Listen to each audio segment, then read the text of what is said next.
evening, everyone. It's a great privilege to be asked to speak tonight in North Berwick. I'm delighted to have this opportunity.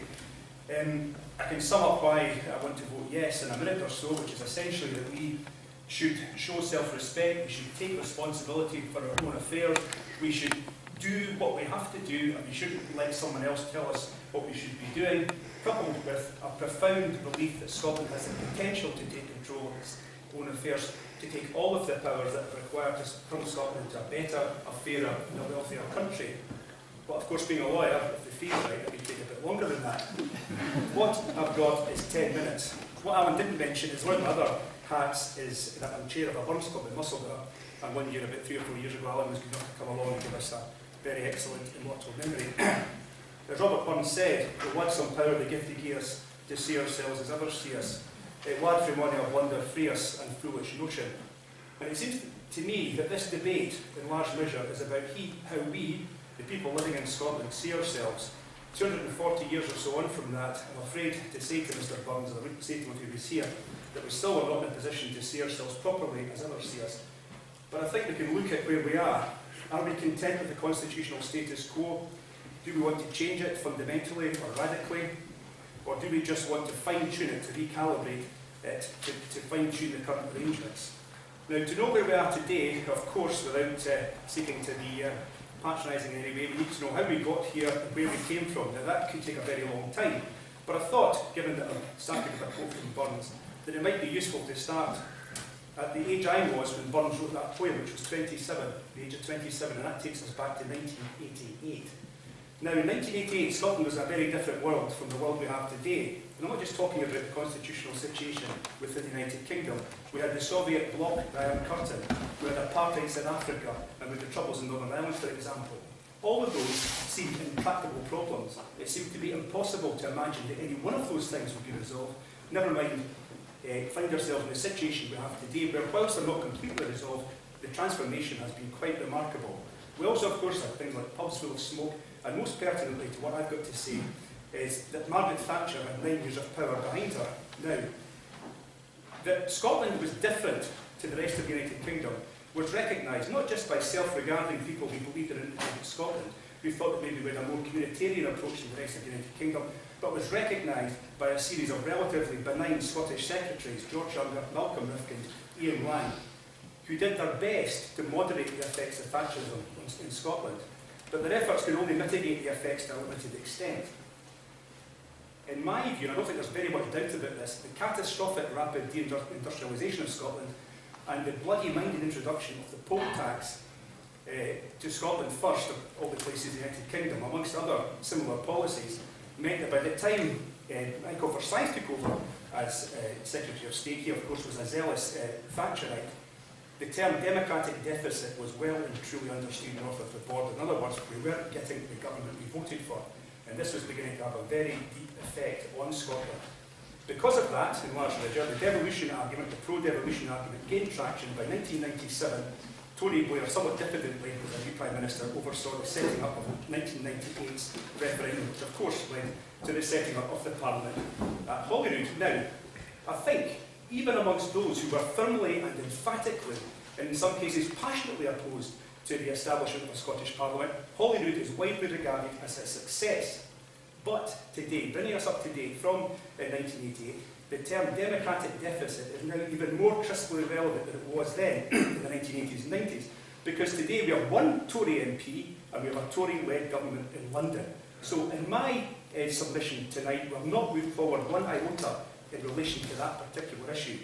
Now, discontent about this goes beyond the sense of wounded pride that perhaps many people of an instinctively nationalist mindset felt in the 1980s. It had been part, in the 90s for example, and other times of course, it had been part of one of the few nations in the world, one of the oldest nations in the world, that did not have its own state. And perhaps most relevantly, as a budding lawyer, as I was then in the late 1980s, had been part of the only legal system anywhere on the planet that didn't have its own parliament. Absolutely extraordinary state of affairs. And what was even more extraordinary, because I spent 4 years at Aberdeen University from 1979 until 1983, and not once in those 4 years did any single academic make mention of this.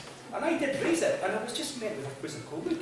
I said, what on earth are you on about? Both amongst my fellow students and amongst the academic within the law faculty. I hope, to be honest, I've moved on a wee bit since then. I'm not at all sure if that's right.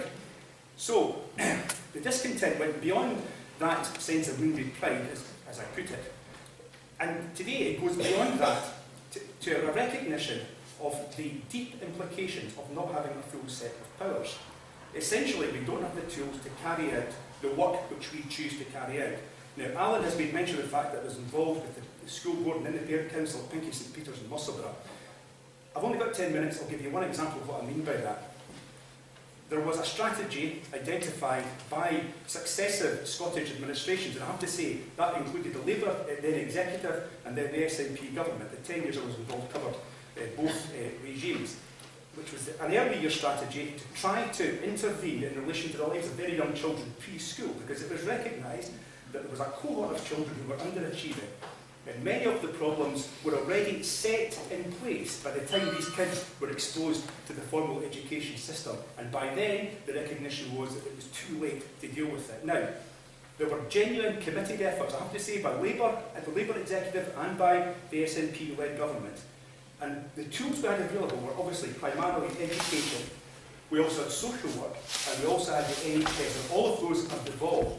But what isn't devolved is welfare and control of the economic levers. Because at heart, much of the problems that these kids face are to do with poverty. And Holyrood, if not entirely powerless in relation to that aspect, was certainly severely hamstrung. You know, I hope you can see what I'm saying there. I hope that that's a relatively obvious point. And in a sense, that's not so much a nationalist point. It seems to me that it might probably be described as a rationalist point. It just stands to reason that if you only have a limited number of tools which you need to carry out the job isn't going to be done properly. Is there poverty in Scotland today, now that we stand here in 2014? Yes, I'm afraid, is the position. According to stats, it depends on measure, of course, but it's commonly quoted that a third of children in Scotland are in poverty. What's in no doubt whatsoever, the Trestle Foundation released these figures within the last fortnight. The Trestle Foundation, a charity you may be aware of, there's been a 300% increase in the use of food banks within the last year, which seems to me to be an outrageous state of affairs.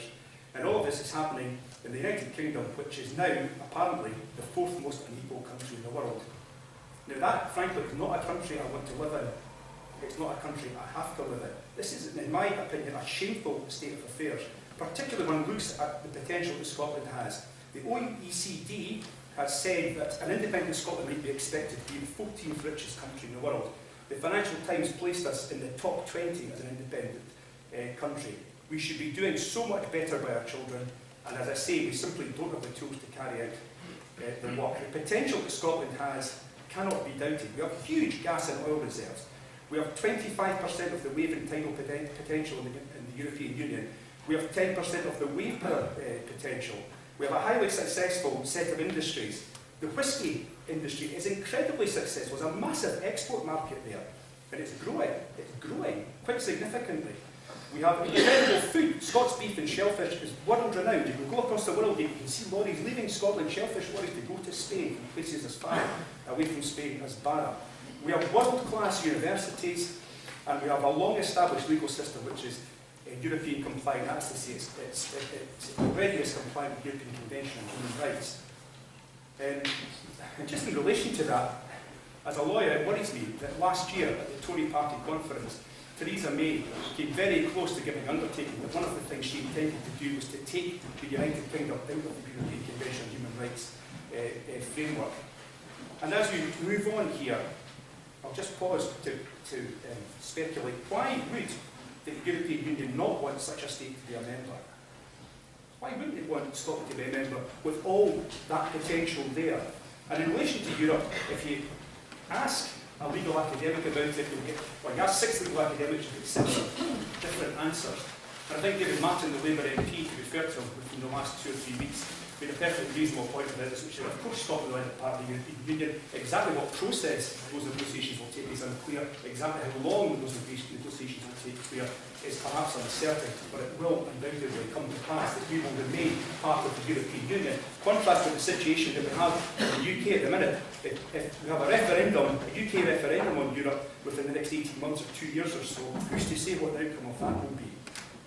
Now, as I mentioned earlier, the 1980s were a dire recovery with South Africa, with Northern Ireland. If those monumental changes can be achieved, then why can't Scotland take a relatively small step to full independence? Now, the Irish Curtain, of course, was a phrase coined by Winston Churchill when he said that from Stettin in the Baltic to Trieste in the Adriatic, an iron curtain has descended across Europe. What Churchill also said was, of all the small nations of this earth, perhaps only the Greeks surpass the Scots in their contribution to mankind. And notwithstanding that, and who's to say that perhaps the finest wordsmith in the 20th century in terms of English language, Churchill, is wrong about that. The naysayers say that it can't be done, it's too difficult, it's too risky, or too poor.